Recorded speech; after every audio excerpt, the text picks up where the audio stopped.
This is WhatsApp, a smartphone application designed for communication between two or more people in a single window.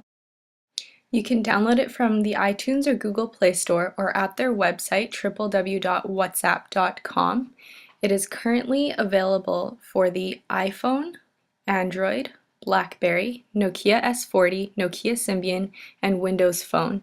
It is free for the first year and costs 99 cents for every following year. It uses data or Wi-Fi, so it doesn't count towards text messaging.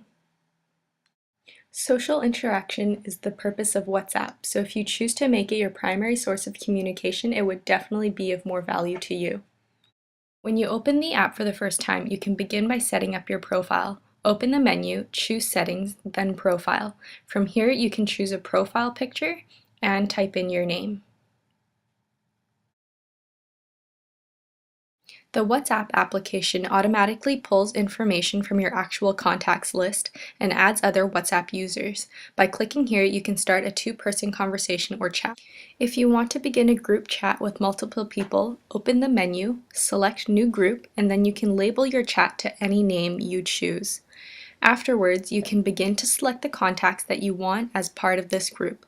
You can always change the name and add more people to the group if you want later on.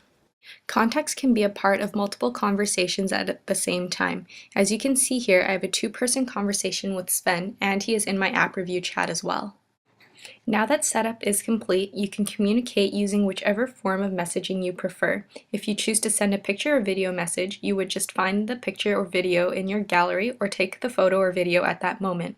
For audio recordings, click Audio, WhatsApp, and then you can begin to record. When sending text, the user types on the keyboard as normal and taps the arrow to send. As you can see, as I begin to type a word, three options appear above the keyboard, demonstrating the autocomplete function. If I misspell a word, I can tap the word, and what the program thinks is correct will be highlighted in blue. Sometimes it is correct, and sometimes it isn't.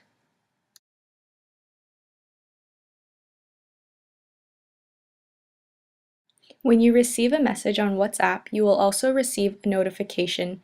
When you open the chat, WhatsApp informs you where the new messages begin and the number of unread messages you have gained since the last time you opened the chat. I would recommend WhatsApp for ages 9 and up because this is when the individual begins to write paragraphs and longer sentences in school. They're asked to express more thought through writing, and this can encourage more complex conversations. WhatsApp can help build social skills by encouraging communication between family, friends, and teachers. The users control the language used within the application. Parents and teachers can monitor progress by being a part of the group chat. Because WhatsApp is designed for communication, children, teens, and adults will continue to use it with their friends even when they haven't been asked to. Labeling conversations makes it easier for the user to distinguish between appropriate speech. For example, speaking to friends is different than speaking to a teacher. The user can review conversation history to refresh their memory before forming a response, giving them time to gather their thoughts and better communicate their words. When replying, autocorrect and autocomplete help with spelling and sentence structure as it gives three options when typing a word. If I wanted to ask Sven, "What time does your soccer game start?" you can see as I'm typing that the words begin to appear, and I can select from above the word I want to use. When I misspelt soccer, I could return to see the proper spelling. Since it is a short messenger application, the user can practice reading.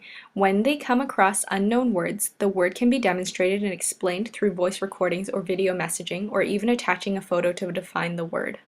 Video messaging and voice recordings allow the user to practice with themselves before sending the message.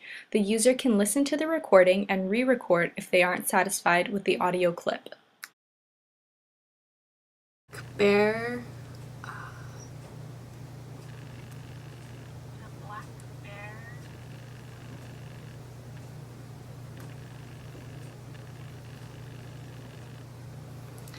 It's a big black and white bear from China that eats bamboo.